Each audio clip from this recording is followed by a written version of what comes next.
নমস্কার, বাংলার বিপ্লবে আপনাদের সবাইকে স্বাগত। আমি বিপ্লব। প্রতিদিনের মতো আজকেও এসেছি আপনাদের সঙ্গে কিছু রাজনৈতিক কথা যেমনটা বলি তেমনটা বলতে। কিন্তু বিশ্বাস করুন, আজ না একটু অন্য কথা বলবো ভাবছি।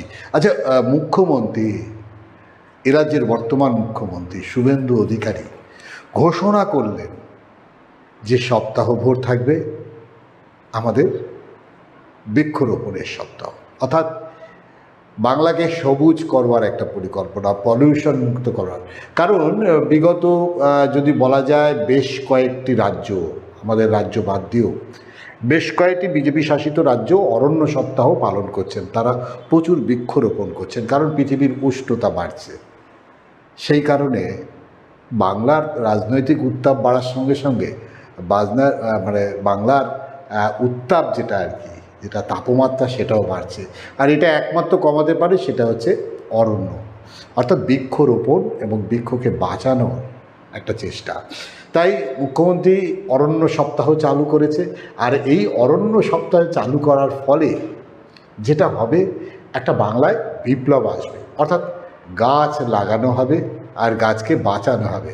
তবে আমার মুখ্যমন্ত্রীর কাছে একটা প্রশ্ন ছিল, যদি একটু শোনেন দয়া করে। দেখুন, আসলে আমি যা কিছুই বলি একটু হাসির ছলেই বলি, কারণ বাংলাটা বিগত কয়েক দশক ধরে একটা হাস্যপদ জায়গায় চলে এসছে। আপনি যদি সুন্দরবন অঞ্চলে যদি দেখেন, সেখানে প্রচুর ম্যানগ্রোভ লাগানো হয়েছিল বিগত সরকারগুলির হাত ধরে। সেই ম্যানগ্রোভগুলি অ্যাজ এ জ্বালানি হিসাবে ব্যবহার করছে বকখালি, ফ্রেজারগঞ্জ, সুন্দরবনের বিভিন্ন হোটেলগুলো এবং তাদের বাড়িতে।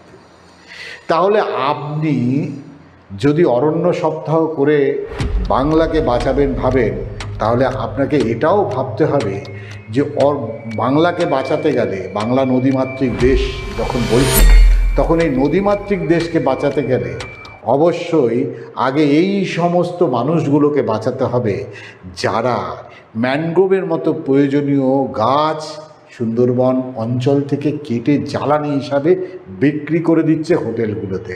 আর যেই হোটেলগুলোতে এই সমস্ত জ্বালানি ব্যবহার হচ্ছে, তাদের বিরুদ্ধেও কড়া পদক্ষেপ নিতে হবে। তাহলে আপনি যেটা বলছেন যে বেশি করে নারকেল গাছ, বেশি করে এই গাছগুলো বেশি করে আমাদের নদী এলাকাগুলোতে লাগাতে হবে। তাহলে সপ্তাহভর বাংলায় চলবে অরণ্য সপ্তাহ। আসলে এটাই দেখব। পরিবেশ দিবসের দিন দেখলাম এক একটি অঞ্চল ঘিরে প্রচুর বৃক্ষ লাগাবার একটা ধুম পড়েছিল। আচ্ছা, পরিবেশ দিবস মানেই তো শুধু বৃক্ষরোপণ নয়, পরিবেশ দিবস মানে তো আরও অনেক কিছু বোঝায়। এই সবটা নিয়েই কিন্তু অনেক বলার আছে। তবে এই মুহূর্তে পৃথিবীর উষ্ণতা যেভাবে বাড়ছে, সেইভাবে বাংলার উষ্ণতাও অনেকটা বেড়েছে। আর এই বাড়ার মূল কারণ হচ্ছে গাছের সংখ্যা কমছে।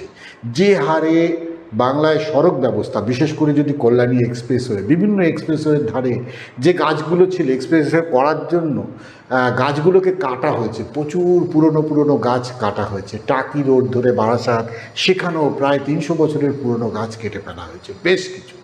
সুতরাং আপনি অরণ্য সপ্তাহ পালন করুন, আমরা স্যালুট জানাবো, একজন সাংবাদিক হিসাবে আপনাকে স্যালুট জানাবো। কিন্তু আপনি সেই সাথে বলুন যে এক সপ্তাহ ধরে যেমন গাছ লাগাবার একটা পরিকল্পনা থাকছে, তেমনি গাছকে পর্যবেক্ষণ করা, সেই গাছকে ভবিষ্যতে মহিরু তৈরি করার দায়িত্ব বাংলাকে নিতে হবে। শুধু একটা অরণ্য উৎসব, একটা পরিবেশ দূষণ উৎসব, 4টে গাছ লাগানো হবে না, সেই গাছগুলো রক্ষণাবেক্ষণের জন্য দায়িত্ব নিতে হবে। আর যারা গাছ বেআইনিভাবে গাছ কাটবে, তাদের বিরুদ্ধে কী ব্যবস্থা নেবেন? আপনাকে বলে যাই, বন দপ্তর রেলের পরে সবচেয়ে বড় রেভিনিউ বন দপ্তর আর্ন করে ভারতবর্ষে। কিন্তু এই বন দপ্তর সবচাইতে উপেক্ষিত। কিভাবে? একটু নজর দিন মুখ্যমন্ত্রী। আপনার অরণ্য সপ্তাহে যদি এই বন দপ্তরের অন্দরে একটু আপনার অন্তর্নিহিত চোখ পড়ে, তাহলে দেখবেন এই বন দপ্তরের একদম শহরে বসে আছে যে সমস্ত বন আধিকারিকরা, আমি নাম ধরে ধরে বলে দিতে পারি, বর্ধমান, পুরুলিয়া, দক্ষিণ 24 পরগনার যে সমস্ত রেঞ্জার অফিসাররা ছিলেন, তারা কিন্তু বিগত সরকারের হাত ধরে আসলে নিজেদের স্বার্থ কায়েম করেছেন, নিজেরা ধনবান হয়েছেন। একবার তদন্ত করুন, বেরিয়ে আসবেন, কারণ তারা আবার ফিরে আসতে চাইছে যদি কিছু করে খাওয়া যায়।